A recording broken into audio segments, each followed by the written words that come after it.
Oi, gente, bom dia. A nossa aula de hoje está ainda na página 28, tá? É continuação da aula anterior e a gente estava falando sobre as retas, né? Sobre a posição das retas, e que são várias. E eu queria pedir para vocês fazerem um resumo no caderno de vocês. Pegar todas essas definições e escrever no caderno. Por exemplo, né? A gente tem aqui, ó, posições relativas de duas retas. Aí a gente tem a figura, que eu expliquei para vocês no vídeo anterior, né? A gente tem retas aqui que a gente chama, são ruas, né? Ó, Rua Basílio da Cunha, Rua Coronel Diego e a Avenida Lacerda Franco. Então, essas duas ruas aqui, ó, elas estão cruzando a avenida. Então, essas duas ruas são chamadas concorrentes com a avenida. E mais para frente também a gente vai falar que elas são perpendiculares à avenida. E em contrapartida, se a gente analisar somente essas duas ruas, a gente vai falar que elas duas são paralelas. Então, a Rua Basílio da Cunha é paralela à Rua Coronel Diogo. Por quê? Porque elas nunca vão se cruzar. Elas vão ser assim sempre. Elas podem até se aproximar, mas elas nunca vão se tocar, certo? Então, seria legal que vocês... É legal que vocês façam um resumo, colocando as definições. Isso vai ajudar, inclusive, na prova, na hora de fazer exercícios, né? O que são retas paralelas, né? Escreve a definição. O que são as retas concorrentes também, escreve a definição, tá? E aí, com isso, a gente também trabalha nossa mente, nossa memória. A gente vai memorizando esses conceitos, ok? Então, vamos lá continuar, ó. Aqui a gente tem um plano, né? Duas retas. Lembrando que as retas são infinitas, essas setinhas aqui indicam que elas são infinitas para ambos os lados, ok? E a mesma coisa aqui, então reta é infinita, tá bom?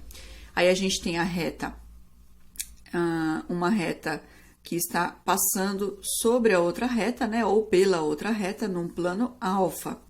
E aí a gente diz o quê? Que essas duas retas que se encontram, elas formam um ponto.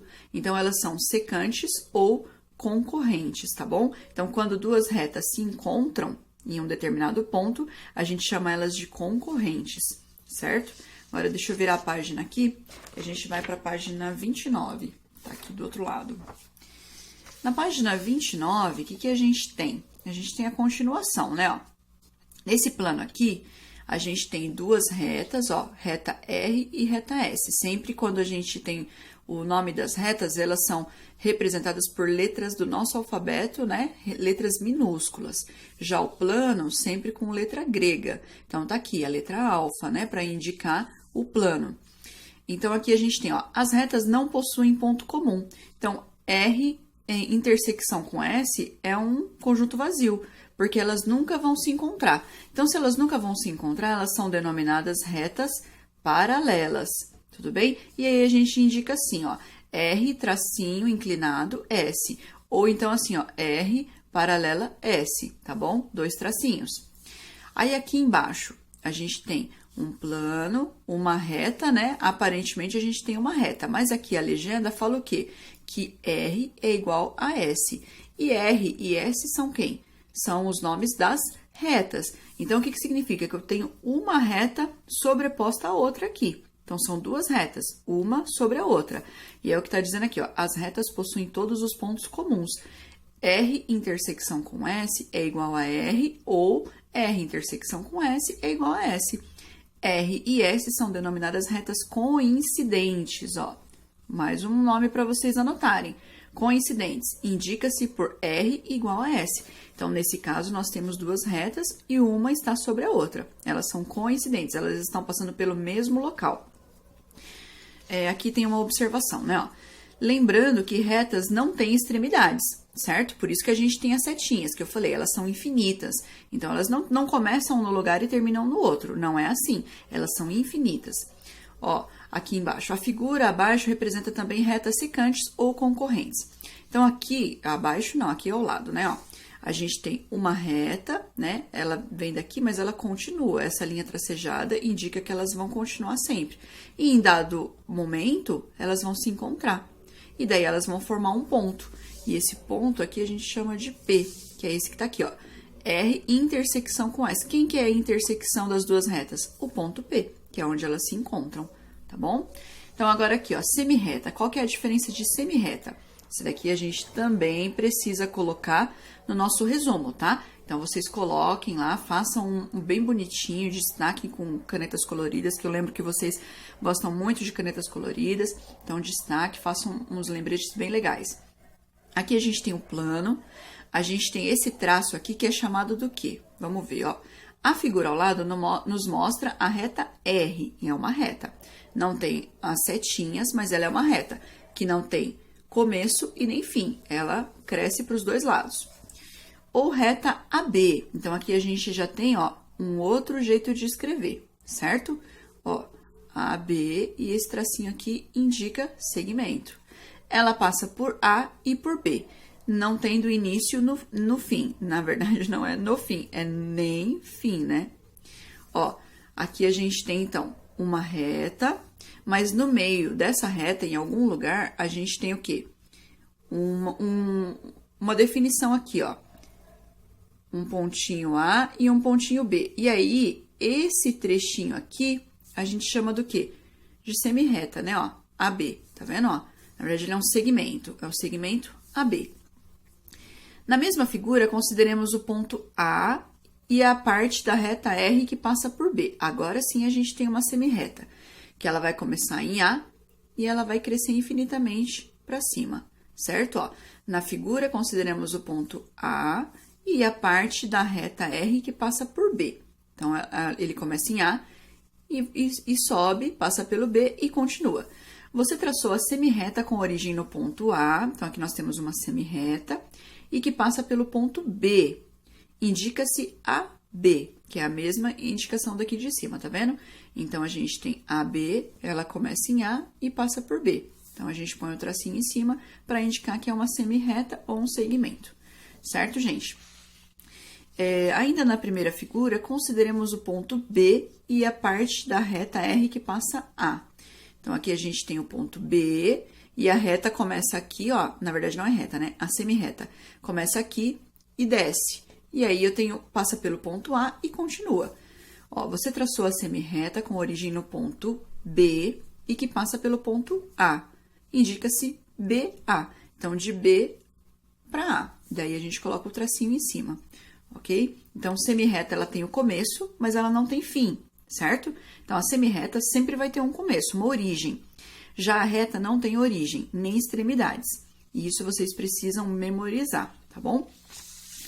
Aí, na página 30, a gente tem aqui, ó, observe-se que, ó, a semirreta tem origem e é infinita num só sentido, foi o que eu acabei de falar. A semirreta, ela vai ter um começo, ela vai ter um ponto da onde ela vai partir, mas ela não tem fim, certo?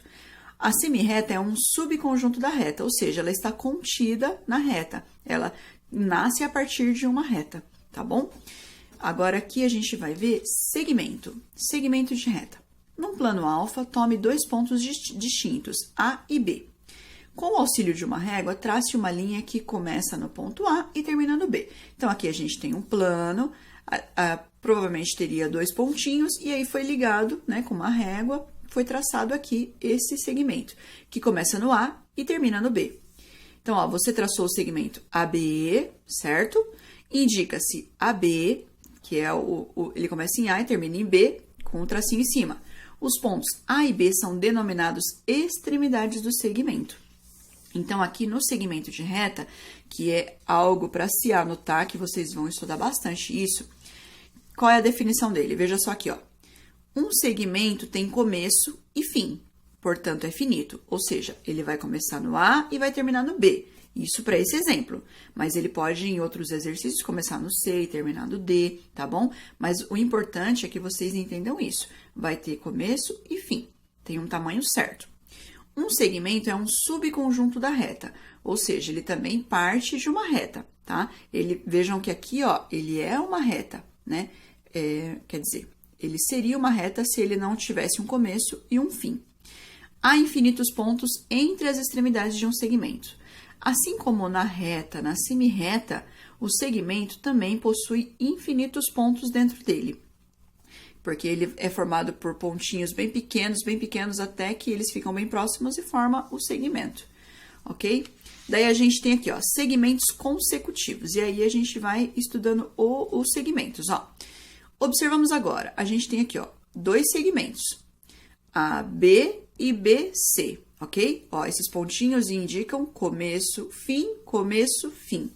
Daí aqui tá a definição, ó. Os segmentos AB e BC têm uma extremidade comum, o ponto B. E vamos colocar aqui o tracinho pra gente já ir aprendendo.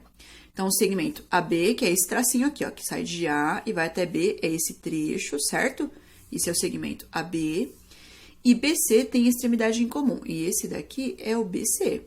O que é extremidade? É esse pontinho aqui, ó, em comum. Eles têm o ponto B. Tanto o AB como o BC, eles têm uma extremidade em comum, que é o B.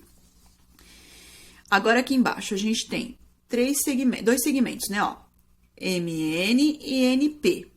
Os segmentos MN, vou colocar o tracinho, e NP, tem uma extremidade em comum, o ponto N. Então, ó, o segmento começa no M e termina no N. Aí, o outro segmento começa no N e termina no P. Ambos os segmentos têm uma ligação aqui com esse pontinho N. Então, o que a gente tem a partir daí, ó? Daí a definição, dois segmentos que possuem uma extremidade em comum são denominados consecutivos. Quem que é consecutivo? AB é consecutivo de BC. Consecutivo, tá? Essa é a palavra. MN é consecutivo de NP. Consecutivo. Ó, entre AB e BC são segmentos, então, né? AB e BC são segmentos consecutivos, que foi o que eu falei. AB e BC são consecutivos. MN e NP são segmentos consecutivos, que são esses que estão aqui. Então, hoje a gente vai ver até aqui os segmentos consecutivos. Já tem aí alguns tópicos para vocês escreverem as definições. Copia no caderno, tá bom? E eu vou passar uma listinha de exercícios para vocês fazerem também no caderno. Tá bom, gente? Dúvidas, me mande mensagem. Aproveite e dê uma olhada na plataforma. As atividades que a gente ainda tem para estar fazendo ainda estão abertas. Quem ainda não fez, faça, por favor, tá? A gente já tá chegando no fim do bimestre. Se qualquer dificuldade, me manda mensagem, tá? Seja dificuldade com relação à informática, com a internet. Ah, minha internet tá muito devagar, não tô conseguindo fazer. Eu tô com problema, não tenho acesso a computador. Enfim, seja lá o que for, mande mensagem, tá? Não deixa de dar uma satisfação, de explicar. Porque aí, junto com a coordenação, a gente vai tentar viabilizar um meio para que você consiga entregar suas atividades, tá bom? Boa aula, gente!